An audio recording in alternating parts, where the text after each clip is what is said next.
Howdy, folks, and welcome back to ARK University. Professor Bowden Maddox here with my assistant, Astrid Maddox. We're going to teach you a little bit about taming of animals.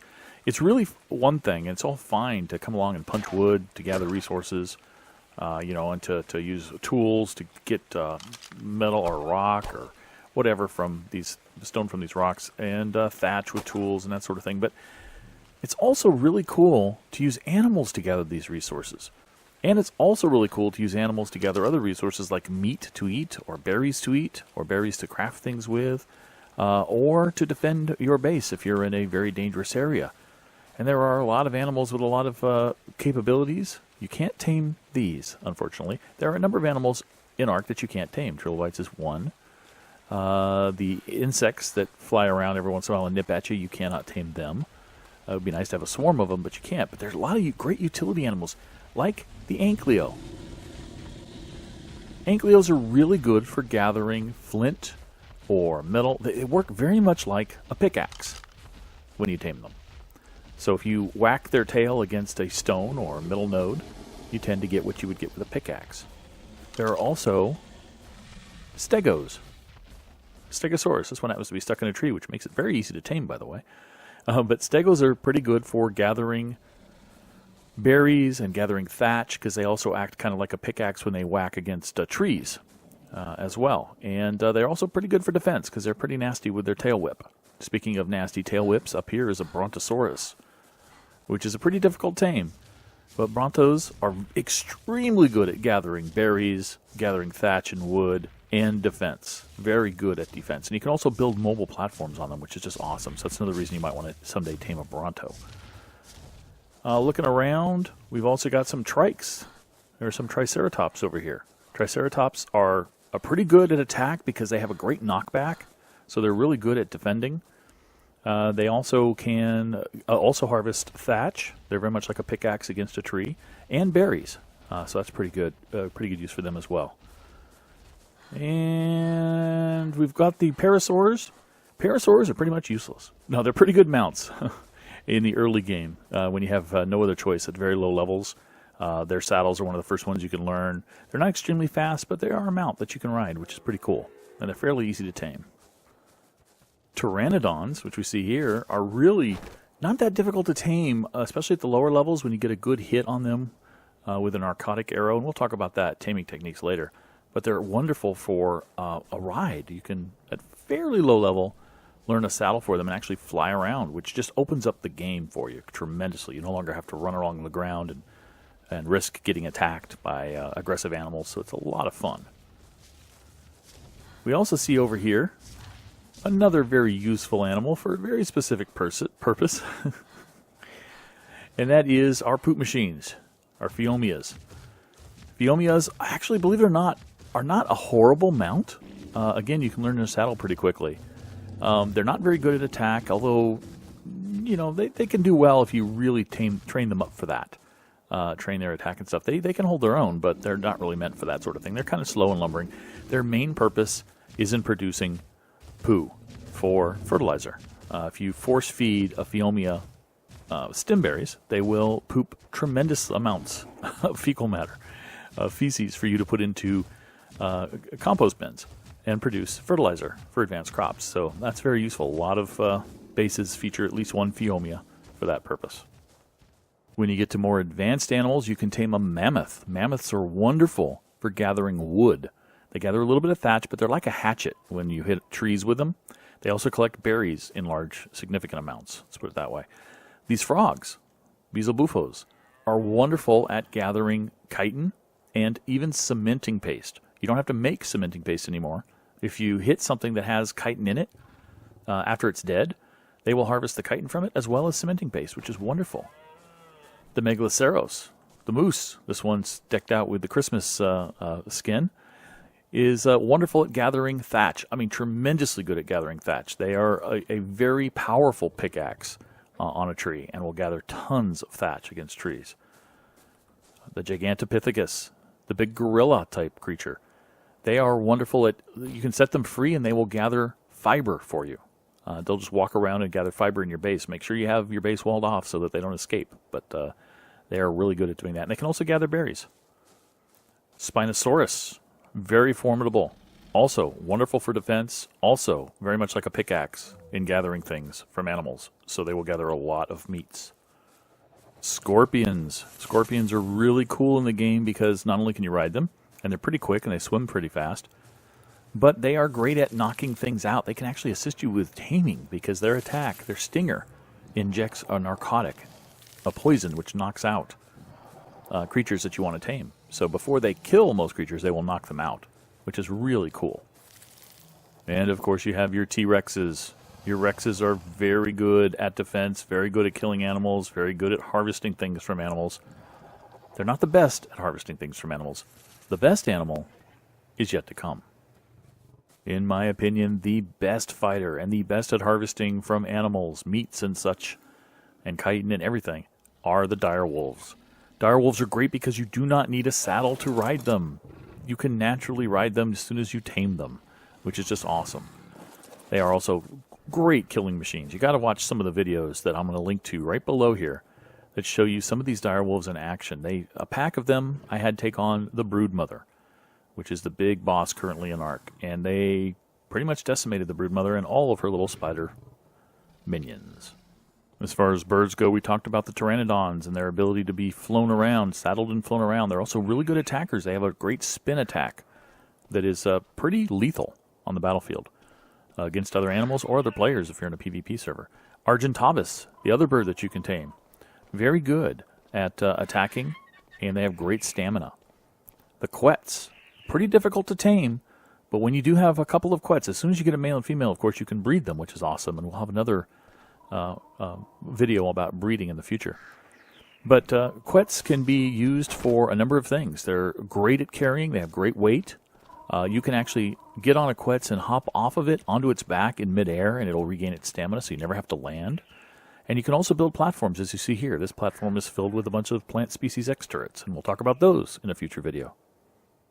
There are also a number of animals in the game that you can tame for other purposes, such as a Mesopithecus, which is just a small little monkey. Mesopithecus is one of the animals that you can place on your shoulder, as you see here. This Mesopithecus is on my shoulder and can actually be set to attack. They also fling poo, so deadly poo. And there are a number of other animals that you can tame for various reasons. Raptors, such as this one. Very good for a mount. Very good early game mount. Once you get past a parasaur, this would be your next mount of choice. It's fairly easy to tame raptors. They get knocked out fairly easily, and they'll tame up fairly quickly. And they are pretty fast. You can train up their weight and their melee, and they can do pretty good attack. You've got your penguins that are available in the northwest area of the map, the cold winter biome. They are great because they offer you thermal protection as well. So if you're near a bunch of them, they will keep you warm in the snow. Then you've got these little compies. When you have compies in a group, such as these, you see that there's a little +1, blue +1, underneath each of these because they're close to each other. They get boosts, even if they're of the same gender. They get a boost, and like the Mesopithecus, they can ride on the shoulder, and you can tell them to attack as well. Pretty cool. And I have one more example to show you, and that is the Oviraptor. Oviraptors, I've got a pair of them here in cages, and the reason they're in cages is because they function when they are set to wander. And it's nice to have them wander in one place because they boost the egg production of animals within range. So I have a couple of them here to help me get eggs from certain animals in this area. Now there are different classes of tames. I'd like to say that taming can be broken into pretty much 4 groups. There's the passive tames. The Ichthyosaurus, or basically a dolphin, Gigantopithecus, Mesopithecus, the dung beetle, spiders, and bats are all passive tames. A dung beetle, there's an example of a dung beetle right here. This dung beetle is very useful because you can put fecal material inside the dung beetle and it'll convert it to oil and fertilizer, which is very useful, especially when you have a farm like this.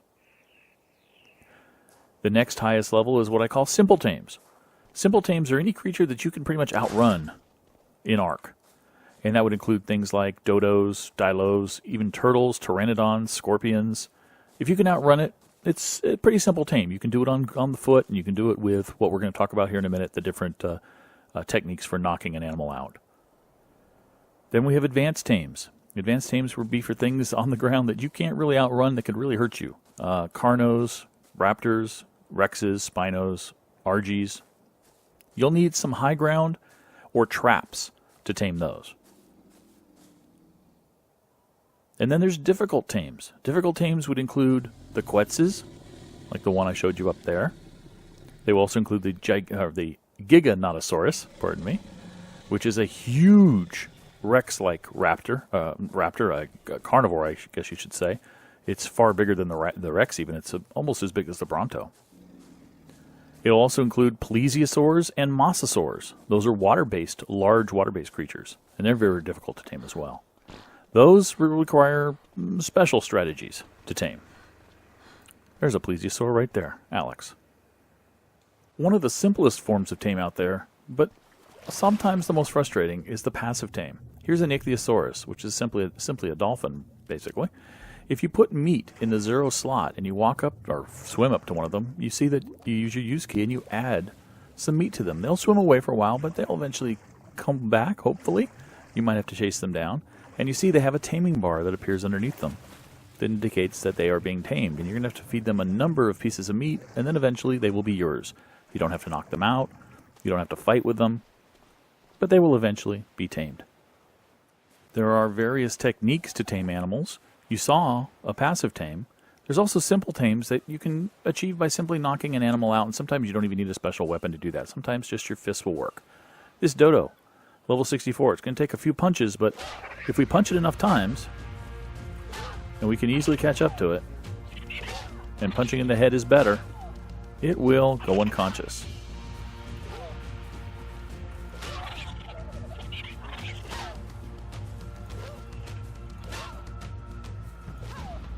There it goes. And all you have to do when you walk up to it, you'll notice that there's an unconscious bar in purple, and then there's a bar underneath that that's empty right now. It says put food in inventory to tame. Well, this is an herbivore. Their preferred vegetable, their preferred berry, I should say, is the mejoberry, the purple berries. Place those in, you see that it starts to eat. The taming bar starts to go up. In this case, you see a taming percentage of 99.1%, which is fairly good, and 31 extra levels. So they're starting out as a level 64, and if they tame out at this rate, they will come out at a 95. As the tame comes near its end, you'll see that the taming effectiveness typically goes down a bit, and so do the levels. And one more bite here, our dodo is tamed, and it allows you to name the animal. We're going to call this one Bob. Bob the dodo. So you can name your tames. If you back up a little bit, you can see his name is Bob. He's level 92, and he's following me by default. Now, you can do a whole bunch of whistle commands and other commands on the wheel when you use your use key. Hold down your use key on the animal. We'll talk about that in another video. The next level of taming would be the more advanced or more difficult creatures to tame, the ones that you basically can't outrun or you can't dominate, like the dodo or the dilo or things of that nature. And those will require you to either find some kind of advantage, high ground, so shoot down at an animal trying to get to you that can't reach you, be on top of a rock that's taller than its reach, or some kind of a taming pit or trap. Here's an example in front of us of a fixed taming pit that was created on my base. And what I do here is I tend to catch animals in the claws of different birds. The smaller bird, the pteranodon, can capture really small creatures like a dodo or a dilo. The next bird up, the argentavis, can capture larger animals like a raptor or Apache. And this bird, the quetzal, can capture almost every animal except the really big ones, the behemoths. It can capture mammoths in its claws. It can capture doedicurus, ankylos, catch them, and bring them over and drop them in your pit. And you can tame them effectively through the windows, in this case, of this pit. Shoot at them, and we'll talk about what you shoot at them with in a moment. And here is an example of a floating taming pit. It's built on top of a raft, and we'll talk about rafts in a future video, but you can move your pit around. This one's mobile, and it can go to other places, and you can even set it up as a trap. You can have ramps leading into it and try to lead animals into it, and then you escape through a hole on the other side that they can't fit through to trap them in there if you can't carry them with a bird. So let's demonstrate a more advanced grab and tame with a pit. Here is a carno. Very difficult to tame on the ground unless you had the high ground. If you were up on that cliff right above him, you could be shooting down on him. But I'm going to come over with the quetz, and I'm just going to fetch him. I'm going to right-click, grab him in my claws. As you see, he's now secured, and I can fly back to my stationary taming pit and drop him inside.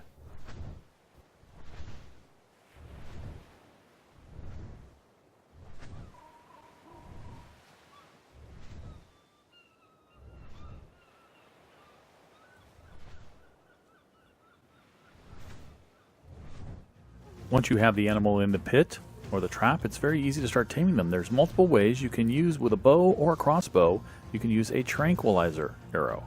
That's made with a regular arrow and some tranquilizer. Tranquilizer is, or narcotic, pardon me, is made at a fairly low level in the mortar and pestle. So if you start shooting the animal, the arrows do a little less narcotic per hit, and you want to pause a little bit in between each shots, a few seconds, depending upon the animal and their torpor rate. The torpor is the measure of their unconsciousness, to get them down. Another option is to use tranquilizer darts, which are a more advanced thing that gets created on the smithy, and you do that with a rifle that you load with the tranquilizer darts. Those offer a little bit more punch, as you saw. The fourth one actually, the first dart and the fourth shot actually got the carno down, and then you can safely go in and you can deal with them. This is a level 28 male. Again, you get the unconscious bar. Now for a carnivore, you have a few options. You can tame them with regular meat, with prime meat, or with a kibble. Regular raw meat, and you can even tame them, by the way, with cooked meat, or cooked prime meat, or meat jerky, or prime meat jerky. They'll all work on a carnivore. They just have different levels. In the case of this particular carnivore, and a lot of carnivores, the most favorite food for taming is its kibble.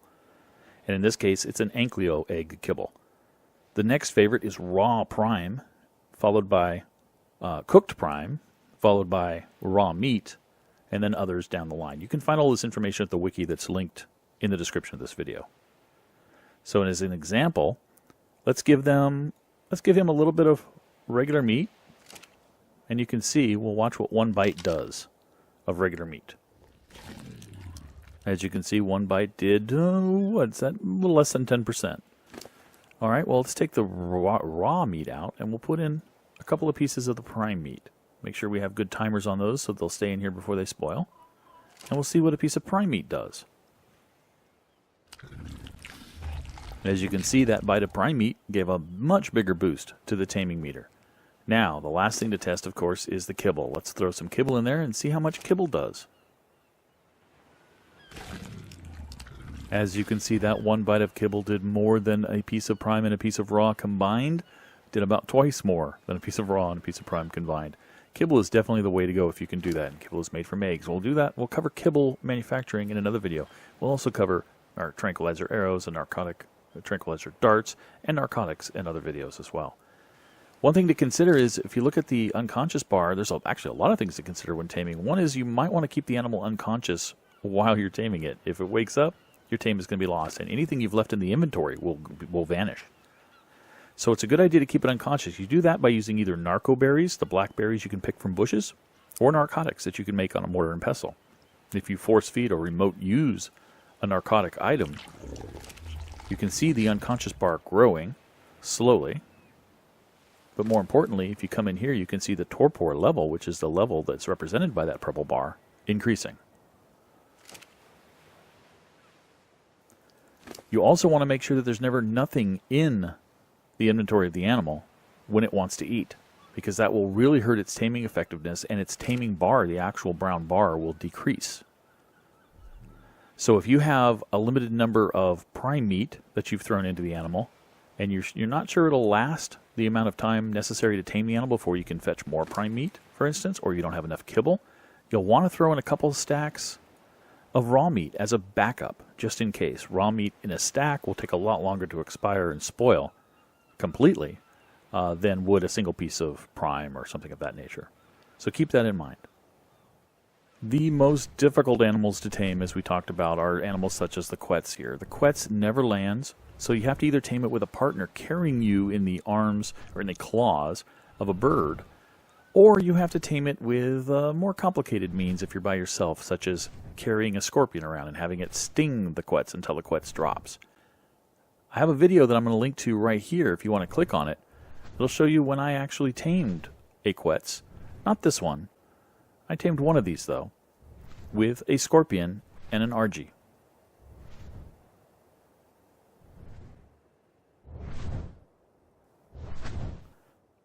Thanks very much for checking out this video. I sure hope it helped. I'll catch you next time. Bye-bye.